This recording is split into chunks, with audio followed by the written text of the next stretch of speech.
ಗೋಕುಲ್ ಮಸಾಲಾ ರುಚಿ ಮತ್ತು ಸ್ವಾದಿಷ್ಟದ ಪ್ರೀತಿಯ ಸಂಗಮ. ಸುಮ್ಮ ಇವೆಲ್ಲ ನಾಟಕ ನಡೆಸ್ಯಾರ, ಬ್ಲ್ಯಾಕ್ ಮೇಲ್ ಎಲ್ಲ.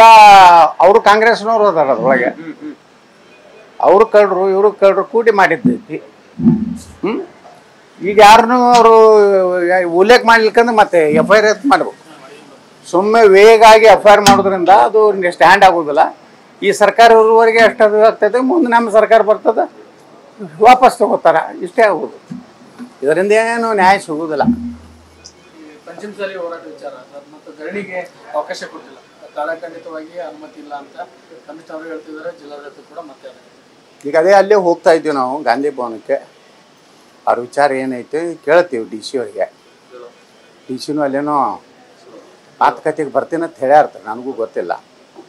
ಯಾಕೆ ಕೊಡೋದಿಲ್ಲ? ಪ್ರಜಾತಂತ್ರ ಬೆಳಗಾವದಲ್ಲಿ ಪ್ರಜಾತಂತ್ರ ಇತ್ತು, ಇಲ್ಲೇನು DCದೇ ಒಂದು ಸರ್ವಾಧಿಕಾರಿ ಹಿಟ್ಲರ್ ಆಡಳಿತ ಇತ್ತು, ಕೇಳ್ತೀವಿ. ಅಲರ್ಜಿ ರೀ, ಹಿಂದೂಗಳು ಹೋರಾಟ ಮಾಡಿದ್ರೆ ಹಾಗೆ ಸಾಬ್ರು ಬೇಕಾದ ಸುಡ್ಲಿ, ಬೆಂಕಿ ಹಚ್ಚಲಿ, ಅವ್ರು ಮುಗ್ಧರು, ಅವ್ರಿಗೆ ಮುತ್ತು ಕೊಡ್ತಾರೆ. ನಾವು ತುತ್ತು ಕೊಡೋರಿಗೆ ಮುಕ್ತು ಕೇಳ್ತಾರೆ ನಮ್ಮ ಗೃಹ ಮಂತ್ರಿಗಳು. ಸಾಬ್ರದ ಅಂದ್ರೆ ಮುತ್ತು ಕೊಡ್ತಾರೆ ಅವ್ರಿಗೆ. ನೋಡ್ರಿ, ಎಲ್ಲ ಕೇಸ್ ವಾಪಸ್ ತಗೋತೀನಿ ಅಂತಾರೆ. KG ಹಳ್ಳಿ, DG ಹಳ್ಳಿ, ಹುಬ್ಬಳ್ಳಿ ಪ್ರಕರಣ, ಮುಸ್ಲಿಮ್ರ ಮೇಲೆ ಅಲ್ಲಿ PFI ಮ್ಯಾಗಿರುವಂಥ ಎಲ್ಲ ಪ್ರಕರಣ ವಾಪಸ್ ತಗೋತೀನಿ ಅಂತ ಹೇಳ್ತಾರೆ ಒಂದು ಕಡೆ. ಇನ್ನೊಂದು ಕಡೆ ಹಿಂದೂ ಸಮಾಜದ ಯಾವುದೇ ಇವತ್ತು ಒಳ ಮೀಸಲಾತಿ ನಮ್ಮ ಆದಿಜಾಂಬು ಅವ್ರಿಗೂ ತೊಂದರೆ ಮಾಡ್ಯಾರ, ಅವ್ರಿಗೂ ಪರ್ಮಿಷನ್ ಕಿರಿಕಿರಿ ಮಾಡ್ಯಾರ. ಅಂದರೆ ಇದು ಏನು ರೀ, ದಲಿತರ ಬಗ್ಗೆನೂ ಇದು ಇಲ್ಲ.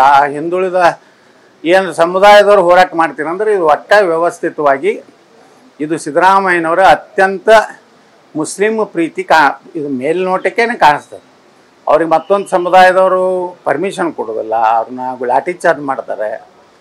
ಈ ರೀತಿ ಒಂದು ಕುತಂತ್ರ ಸಿದ್ದರಾಮಯ್ಯರು ಮಾಡ್ತಾ ಇದ್ದಾರೆ. ಅದು ಭಾಳ ದಿವಸ ಹೋಗೋದಿಲ್ಲ. ಸಿದ್ದರಾಮಯ್ಯವ್ರು ತಿಳ್ಕೊಂಡಿರ್ಬೇಕು, ನಾನೇ ಅಲ್ಪಸಂಖ್ಯಾತರು ಅಷ್ಟು ಬಿಟ್ಟಿದ್ದಾರೆ ಸಾಕು ಅನ್ನೋದು. ಅದು ಮುಂದಿನ ಚುನಾವಣೆಗೆ ಗೊತ್ತಾಗ್ತದೆ. ಅಲ್ಲಿಗೆ ಜನ ತಕ್ಕ ಪಾಠ ಕಲಿಸ್ತಾರೆ. ಯಾಕಂದರೆ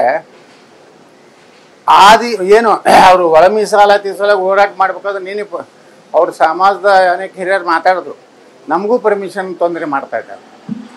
ಈ ರೀತಿ ನಡೆದಿದೆ. ಬಹುಶಃ ಅವ್ರದ್ದು ಇವತ್ತು ಅವ್ರದ್ದು ಹೋರಾಟ ಇರಬೇಕು. ಈ ರೀತಿ ಒಂದು ರೀತಿ ಇದು ಪೂರ್ತಿ ಮುಸ್ಲಿಮರ ಒಂದು ಸರ್ಕಾರ ಆದಂಗೆ ಆಗಿಬಿಟ್ಟಿದೆ.